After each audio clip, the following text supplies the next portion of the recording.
In this episode, we are stepping into a topic that can sound abstract at first, but becomes very practical once you understand what it means for real business decisions. Facilitating identification of risk appetite and tolerance is about helping an organization decide how much uncertainty it is willing to accept in pursuit of its goals, and how much variation or exposure it can handle before leaders believe action is necessary. For a brand new learner, this matters because risk management is not only about finding problems and recommending stronger controls. It is also about understanding the organization's comfort level, its priorities, and the point where exposure becomes unacceptable. Without that understanding, risk discussions can become confused very quickly. One team may push for speed and innovation. Another may push for strict control, and neither side may be wrong.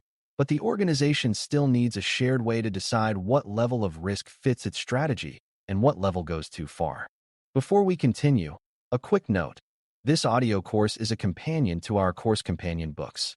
The first book is about the exam and provides detailed information on how to pass it best. The second book is a Kindle-only ebook that contains 1,000 flashcards that can be used on your mobile device or Kindle. Check them both out at cyberauthor.me in the Bare Metal Study Guide series. A useful place to begin is by defining risk appetite in plain language. Risk appetite is the amount and type of risk an organization is willing to pursue, retain, or accept while trying to achieve its objectives. That means it is not just about danger in the negative sense. It is also about how boldly or cautiously the organization wants to act in areas such as growth, innovation, outsourcing, technology adoption, data use, or operational change. A company expanding into a new market may accept more uncertainty than one focused mainly on stability and efficiency. A hospital, a financial institution, a manufacturer, and a startup may all think very differently about what level of disruption, privacy exposure, or control weakness is acceptable because their missions, obligations, and business models are different. For a beginner, the biggest lesson is that risk appetite is not a universal number that every organization should share. It is a strategic expression of what the organization believes is worth pursuing and what it believes is too costly, unsafe, or disruptive to accept. Risk tolerance is related, but it is not exactly the same thing, and that distinction matters a great deal. Risk tolerance is usually the acceptable level of variation around a desired outcome or the level of exposure the organization can withstand in a more specific area before action is required. If appetite is the broader strategic willingness to take on risk, tolerance is often the more operational boundary that helps teams judge whether current conditions remain within acceptable limits. An organization may have a moderate appetite for technology innovation, for example, while having very low tolerance for customer data exposure, major system downtime, or repeated control failures in financial reporting processes. That means leaders may support ambitious change in one sense, while still insisting on very tight boundaries in another. For C-risk learners, this distinction is extremely important because it helps explain why broad strategic language alone is not enough. The organization also needs more practical limits that guide daily choices, escalation, monitoring, and treatment when real-world conditions begin drifting beyond what leadership intended. One of the most common beginner challenges is understanding why this topic matters so much in risk management. The reason is simple. If the organization has not identified its appetite and tolerance clearly, then no one can reliably tell whether a given risk is acceptable, whether a control gap requires immediate action, or whether a leadership decision has pushed the business beyond its intended comfort zone. Risk identification without appetite and tolerance is like measuring something without knowing what range counts as normal. Teams may recognize exposures, but they will struggle to decide which ones demand investment, which ones can be monitored, and which ones can be accepted for now. This leads to inconsistent judgment, because different managers or departments may apply their own personal standards instead of working from a shared organizational view. Facilitating identification of appetite and tolerance helps create that shared view so the organization can make more consistent, explainable, and strategically aligned choices about risk instead of reacting differently depending on who happens to be in the room. It is also important to understand that risk appetite and tolerance do not emerge automatically just because leaders say they care about risk. They have to be identified, discussed, and translate it into language the organization can actually use. That is why the word facilitating is so important in the title of this episode. The risk professional is often not the person who unilaterally decides what the organization's appetite should be. Instead, the role is to help leadership and stakeholders articulate it clearly, challenge vague statements, connect the discussion to business reality, and make sure the final result can support actual decisions. In other words, facilitation is about guiding the organization to define its own acceptable boundaries in a disciplined way.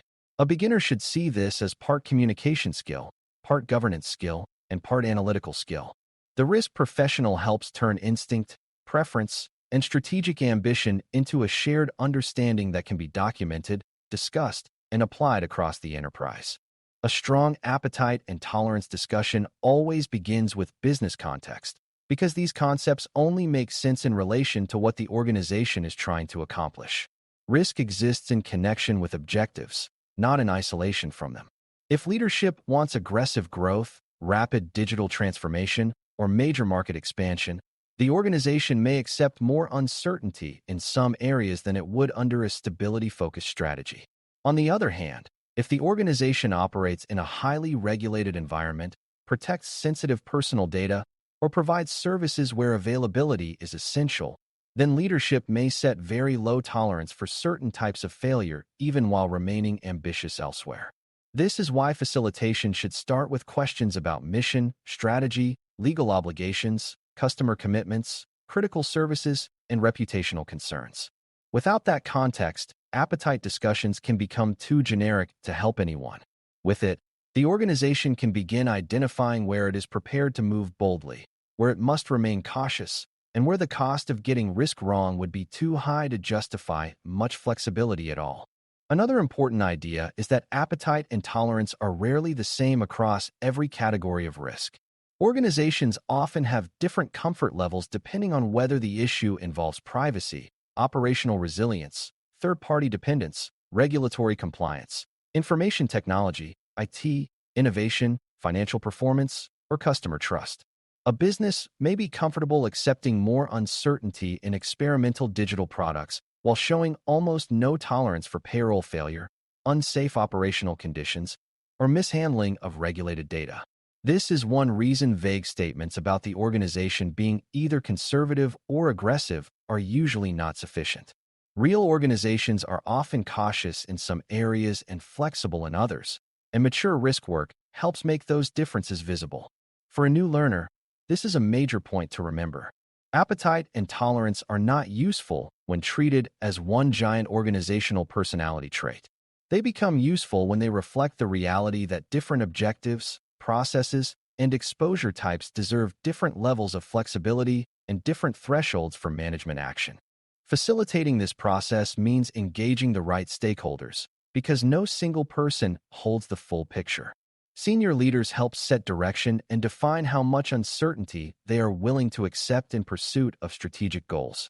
Business process owners understand critical services, operational pain points, and what kinds of disruption would become unacceptable in daily work. Technology leaders understand system dependencies, resilience concerns, and the practical limits of what current architecture can support safely. Legal, compliance, privacy, security, finance, and continuity teams may all contribute insight into obligations, control expectations, and consequences that should shape the discussion. Good facilitation brings these perspectives together without allowing the conversation to become a contest of personal preference. The goal is to help the organization express its comfort level in a way that reflects both ambition and constraint. For beginners, this is a useful lesson because risk appetite is not identified by asking one executive for an opinion and writing it down. It is identified by helping the organization align different viewpoints into a coherent position that people can actually use. The quality of the discussion depends heavily on the questions being asked. Strong facilitation goes beyond asking how much risk leaders want to take, because that question is often too broad to produce useful answers.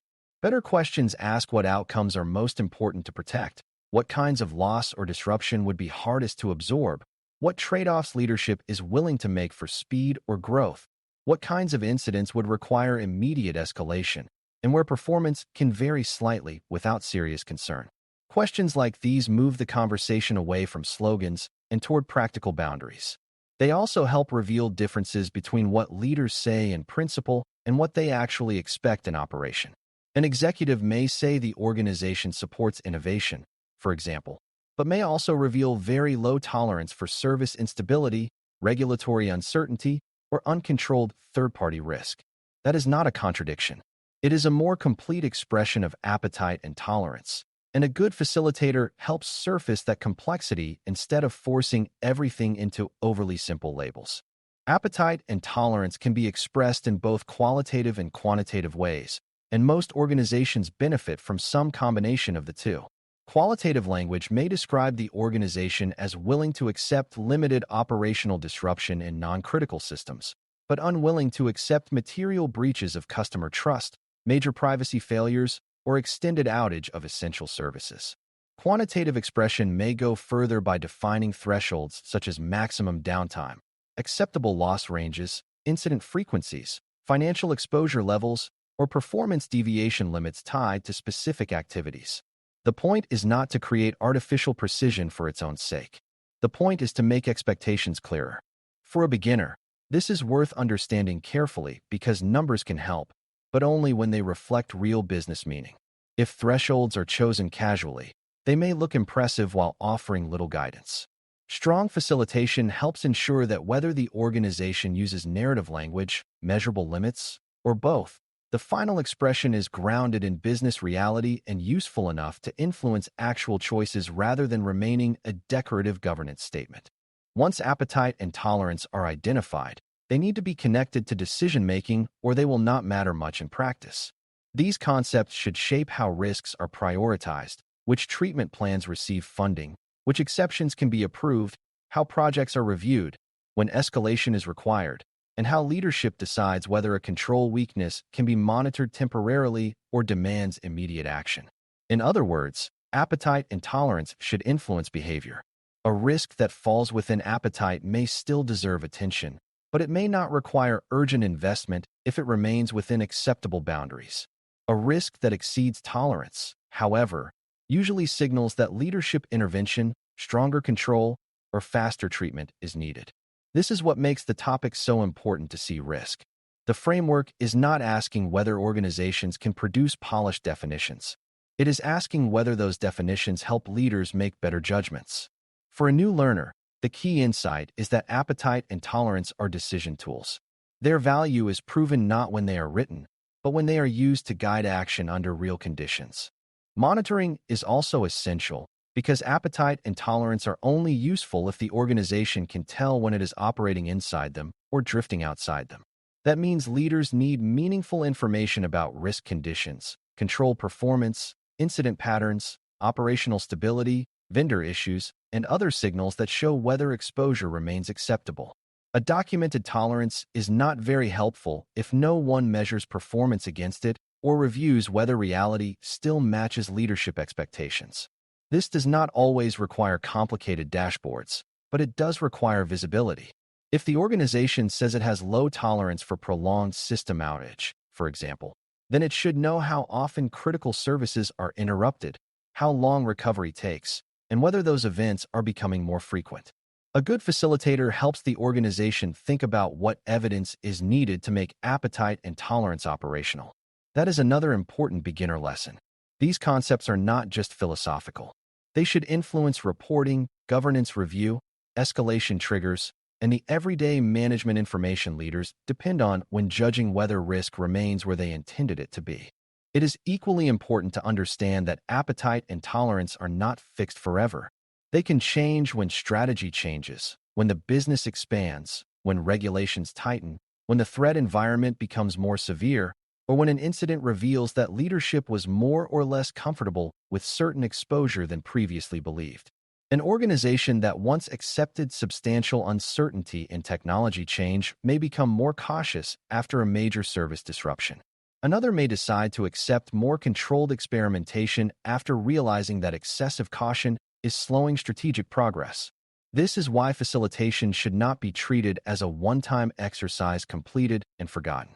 It should be revisited periodically and especially when meaningful business or environmental change occurs.